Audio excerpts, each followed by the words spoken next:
Manita de Gato. Bienvenidos a Manita de Gato, yo soy el doctor Ari Papadopoulos, cirujano plástico certificado, y como saben, en este podcast rompemos con los tabús de la cirugía plástica en la búsqueda de sentirnos bien para vernos mejor. Y dentro de todos estos temas que hemos venido tocando, la salud mental es fundamental, y también hoy nos acompaña el doctor Gustavo Aguirre para hablar de la reproducción asistida, que se ha convertido en una cosa de todos los días y que para mucha gente realmente les implica una estabilidad o no en su vida familiar, en su vida de pareja y en su vida personal. Gracias, doctor Aguirre, por acompañarnos. Gracias a ti, Ari. ¿Cómo es el panorama? Un poquito de historia de cuándo empieza a haber esta posibilidad científica de ayudar a la fertilización o a la fertilidad en la mujer. Nos tenemos que remontar a finales de los años 80, alrededor de 1978, donde Louise Brown, que todavía vive, que es un poquito más chica que yo, nació en Inglaterra. Louise Brown fue la primer bebé de probeta con técnicas de fertilización in vitro. Nació en Inglaterra en el año de 1978. Pero antes de eso había habido muchos intentos a través de otras técnicas más sencillas que se realizaban, introduciendo, por ejemplo, el espermatozoide en las trompas de falopio a través de cirugía laparoscópica. Ya había cirugía laparoscópica y lo intentaban así. Sí, a eso le llamábamos GIFT. Ya no se hace. Ok. Y entonces esas primeras técnicas eran las del GIFT. ¿Qué otra fue como que con las que inician las incursiones en este terreno? Hay técnicas más sencillas como la inseminación intrauterina, que desde luego son menos específicas, y el uso de medicamentos inductores de la ovulación, tanto tomados como inyectados, nos ayudan también a lograr embarazos con técnicas de reproducción asistida. Pero esos también son de los primeros que hubo. Pues son de los primeros que hubo y sigue habiendo ese tipo de tratamientos. Sí, ¿no? ahorita vamos a la actualidad, pero quería yo como que conocer cómo había arrancado este primeras incursiones en el mundo, porque definitivamente tiene un impacto psicológico tremendo y no sé si tú tengas en la memoria alguna estadística, pero debe haber sido un factor para que las parejas se desintegraran, ¿no? Si no podían tener bebés, en muchos casos no lograban pasar ese escollo en la convivencia cotidiana, ¿no? Hasta la fecha, la infertilidad afecta mucho al individuo, a la pareja, desde luego la relación médico-paciente, pero yo les digo siempre a las pacientes, lo de menos es que te pelees con tu doctor y que vayas a buscar una segunda o una tercera opinión. El problema es el pleito que tiene la paciente consigo misma por el tema de la infertilidad. Se culpan en muchas ocasiones y con la pareja, muchas parejas se desintegran por este proceso de infertilidad. Ahorita vamos a ver las causas más frecuentes, pero yo me acuerdo desde ser estudiante en las cuales siempre se veía esto y hasta era un tema como de psicología médica, por eso hacía yo la alusión a la salud mental, porque caes en la culpa, pero luego te enojas con el de enfrente, un poco proyectando este enojo que sientes por no lograr concebir. Y me imagino que todo eso pues ha venido mejorando junto con la tecnología que nos permite hacer mejores diagnósticos y mejores tratamientos. También se acompañan de un grupo multidisciplinario donde una psicóloga, un psicólogo les puede ayudar, o grupos de autoayuda a lo mejor. No sé cómo lo trabajen ustedes. Sí, es importante el grupo multidisciplinario. El manejo psicológico es fundamental, pero el tema de la nutrición también cobra un papel importantísimo, sobre todo porque estamos viendo mucho problema metabólico, mucho problema de obesidad, de resistencia a la insulina. Esto afecta directamente la ovulación y también puede afectar la calidad de los espermatozoides. Bueno, entonces eso como antecedente histórico y como una manera de darle marco a la importancia que tiene desde el punto de vista de salud emocional o salud mental. ¿Qué causas, digamos, biológicas son hoy las más frecuentes? También me imagino que ha venido cambiando. Como decías, cada vez hay más personas con obesidad y a lo mejor de la mano de trastornos metabólicos que inhiben la ovulación, etcétera. Y luego hablaremos más adelante del factor masculino, que también es importante. El factor masculino involucra al 40% de los casos de infertilidad. Y esto no quiere decir que porque el factor masculino esté alterado no haya factores femeninos también. Otro factor que sigue siendo muy importante es el factor tubárico, la obstrucción o la mala función de las trompas de falopio interfiere con el proceso reproductivo y las que logran embarazarse tienen mucho riesgo de tener embarazos extrauterinos. La anovulación va muy relacionada con el problema metabólico, con la resistencia a la insulina, con el hipotiroidismo, en muchas ocasiones con elevaciones de la prolactina también, y es una causa muy frecuente de infertilidad. Los factores cervicales cada día nos preocupan menos. Tiene mucho que ver también con cuestiones infecciosas, el factor cervical. El cuello de la matriz te refieres. Exactamente, el cuello del útero. Puede que frecuentemente lo resolvemos colocando una canulita dentro del útero con un procedimiento sencillo que es la inseminación o con una transferencia de embriones. Básicamente son esos los factores. Desde luego la endometriosis también tiene un papel importante tanto en el daño en la trompa como en el daño directamente en el útero y la toxicidad para el embrión. Okay. Y las malformaciones uterinas, los miomas, los pólipos, las malformaciones congénitas del útero, desde luego que también juegan un papel importante. O sea que todos esos son factores que el médico, en este caso tú como un ginecólogo que está tratando a una paciente con infertilidad, le dices, vamos a empezar y vamos a hacer toda esta batería de estudios para descartar todas esas causas, ¿no? Sí. No en todos los casos podemos hacer todos los estudios. Si yo tuviera que ofrecerle 3 estudios a una pareja que tiene problemas de fertilidad, desde luego el ultrasonido endovaginal es fundamental, la espermatobioscopía es muy importante y la histerosalpingografía, que es una radiografía con medio de contraste para evaluar las trompas de falopio, pues es otro estudio que no debe de faltar dentro de lo básico. Claro. Hoy varias cosas se me venían a la cabeza. Una, el factor de la edad materna que se puso como muy de moda, retrasar la búsqueda de un embarazo y se dejan llegar los 40 años y entonces como que les prende el reloj biológico y dicen ahora sí quiero. Tiene que ver. Fundamental. La edad de la mujer es el principal determinante de que se logre un embarazo. Lamentablemente las mujeres nacen con alrededor de 7 millones o tienen 7 millones de óvulos alrededor de la semana 20 de embarazo. En el momento de nacimiento, de esos 7 millones que tenían ya solo tienen 1 millón de óvulos. De ese millón de óvulos van a ovular las mujeres que son regulares, que reglan mes con mes, van a ovular 300 o 400 veces. Todos los demás en su vida. Todos los demás óvulos se van a perder. Ok. Y entonces, aquí, por ejemplo, se me pasó a hacerte la pregunta para poder enmarcar cuando estoy hablando de un problema de fertilidad, porque yo me acuerdo igual cuando estudiaba decías, si después de un año de intentarlo, hoy cómo es la definición. La definición sigue siendo la misma. Después de un año de tener relaciones sin protección de manera regular, hablamos de un problema de fertilidad. Pero no nos vamos a esperar con la mujer de 40 años a que cumpla 41. A que cumpla 41 y le empieces a estudiar. O sea, una mujer que te llega menor de 35, 1 año de relaciones sexuales. De los 36 a los 40, 6 meses. La mujer que te llega a los 40 años la tienes que estudiar inmediatamente. Ok. Y empiezas por estudios que ya nos mencionaste, los 3 básicos. Los 3 básicos, y puedes tomar cultivo vaginal, cultivo cervical, de una vez lo tomas para descartar enfermedades de transmisión sexual que afectan tanto al cuello como a las trompas y al útero pueden afectar. Estamos viendo mucha endometritis también y preocupa. ¿Como secuela de? Como ¿algo? Secuela de enfermedad pélvica inflamatoria, clamidia, micoplasma. Vemos todavía casos de tuberculosis genital. Okay. Básicamente. Y entonces sigue siendo, ahora sí que sigue siendo válido o vigente el hecho del uso de la protección, el condón, el preservativo para las relaciones sexuales, porque de pronto cuando ya quieres embarazarte resulta que puedes tener alguna complicación postinfecciosa de alguna de estas enfermedades. Desde luego.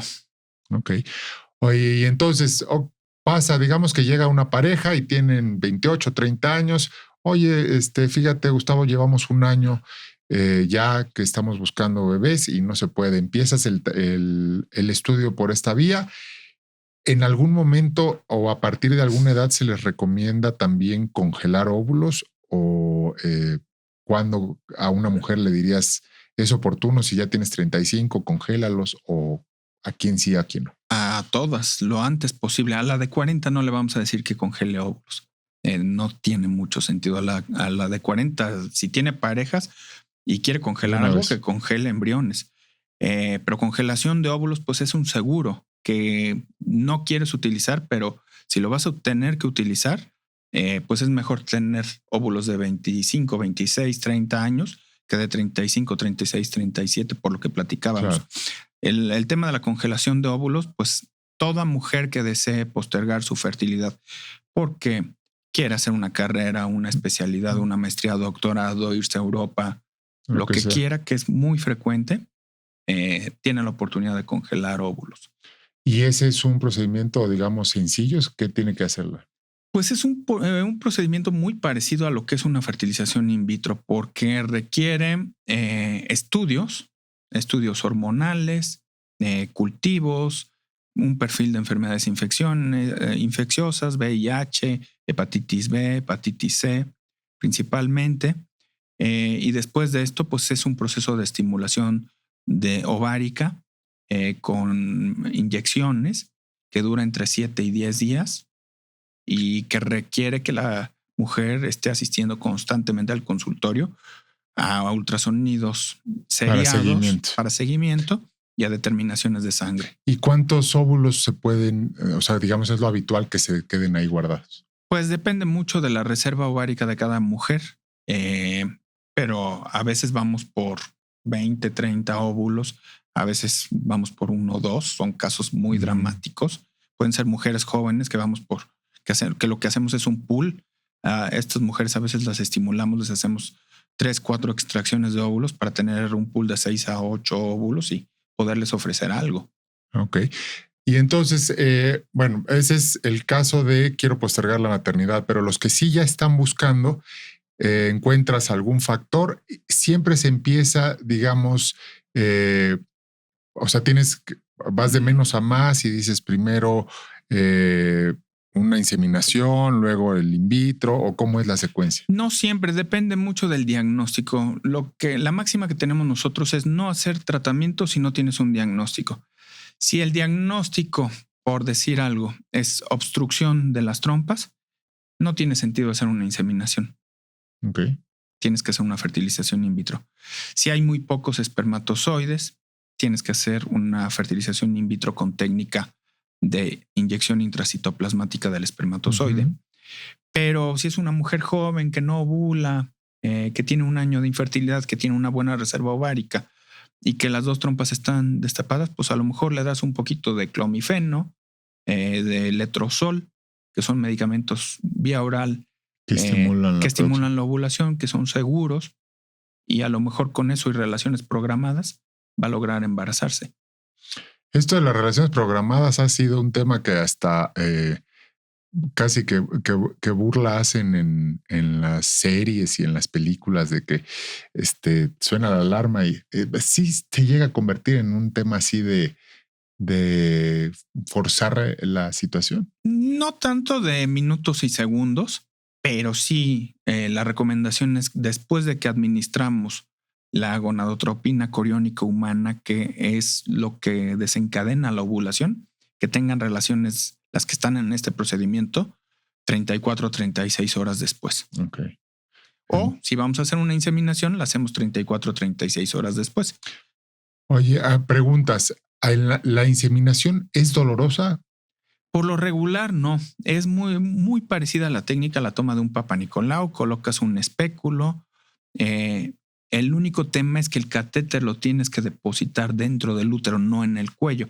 Salvo en casos muy difíciles donde no puedas entrar al útero, pues lo dejas en el cuello, pero no es lo recomendable, no es lo habitual y por lo regular no les duele. Ok. Y en cambio, si vas a hacer una in vitro, tienes que extraer primero los óvulos y eso es un poquito más molesto, es un procedimiento Mm, más incómodo. No es molesto porque es con anestesia general, se les da una sedación, Ujú. se realiza en un quirófano con un ultrasonido vaginal y se coloca una aguja de 35 centímetros de largo con la que accedemos a través de las paredes laterales de la vagina o del cuello a los ovarios, Ok. guiado por ultrasonido y Pero para extraemos la el líquido. paciente, digamos que no le implica una molestia adicional. No le implica una molestia en el momento y después del procedimiento, algunas se quejan de un pequeño cólico, pero nada que Y preocupe.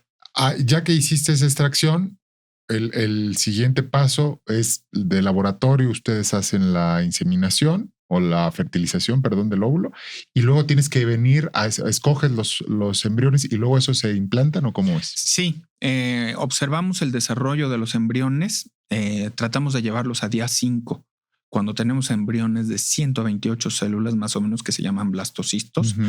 es cuando los implantamos. Se puede realizar una transferencia de embriones en día 3 con embriones de 8 células o se puede biopsiar el embrión en día 5, congelarlo y transferirlo en un ciclo posterior. Y por ejemplo, esta parte puedes escoger los mejores embriones, o me imagino que esa es la idea, que está lo más sano, etcétera, que se puede determinar que genéticamente estén bien, etcétera, y los implantan. Y luego de ahí, esta parte de estarse inyectando para retener el embarazo, como le decían, sigue siendo vigente. Sigue siendo vigente. La piedra angular del tratamiento después de la transferencia o de la inseminación es la progesterona. Se les da progesterona tomada o vaginal o combinaciones de progesterona tomada, inyectada, y se les puede dar también algo de estrógenos, como le llamamos nosotros soporte de fase lútea. En algunos casos las anticoagulamos también, les damos ácido acetil salicílico para mejorar la circulación en el endometrio y la interacción entre el endometrio y el embrión, que se vuelve un proceso inmunológico muy complejo.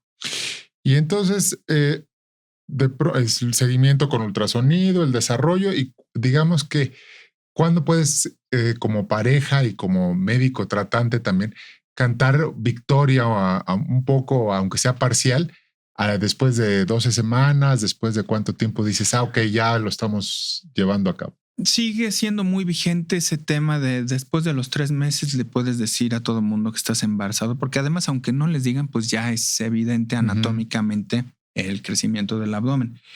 Pero ¿y a qué se debe esto de los 3 meses? A que antes de los 3 meses se van a perder los embarazos que vengan con algún problema cromosómico. Ujú. Después de los 3 meses difícilmente va a pasar eso, Ok, salvo contadas excepciones de los problemas cromosómicos que pueden llegar a término. ok. Y entonces, eh, le da seguimiento y luego, ¿qué puede esperar la paciente que fue con un tratamiento de fertilidad su embarazo? Hay que darle un control prenatal distinto a una mujer que se embarazó de condiciones naturales, digamos. La mayoría de las veces no, depende mucho de la edad de la mujer, del tipo de embarazo. No es lo mismo un embarazo único que un embarazo gemelar. O cuando llegamos a tener trillizos, pues esos son embarazos de muy alto riesgo.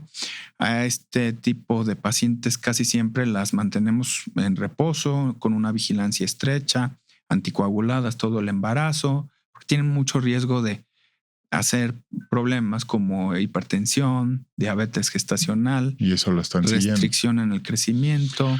Yo me acuerdo, por ejemplo, yo tengo hijos de 21 y 19 años y en esas idas a los consultorios de los controles prenatales, siempre que veías que había clínica de infertilidad, de pronto los embarazos múltiples pues fueron muy comunes, no sé si hoy sigan siendo, pero era tiro por viaje, voy a salir carreola de 3. Y entonces, una vez que preguntaba yo en aquel tiempo, me decían, es que, pues, quieres implantar por lo menos 2 para que si digamos que no se da uno, no se logra uno, se puede dar el otro, y no que cada fertilización in vitro o cada tratamiento in vitro, si pones ya uno, pues tus posibilidades de éxito son muy poquitas. Esa era la explicación de aquel momento para los embarazos múltiples. ¿Es correcta? Es correcta. Actualmente lo que intentamos es hacer transferencia de un solo embrión. ¿Por qué? Porque tenemos la posibilidad del diagnóstico genético preimplantación.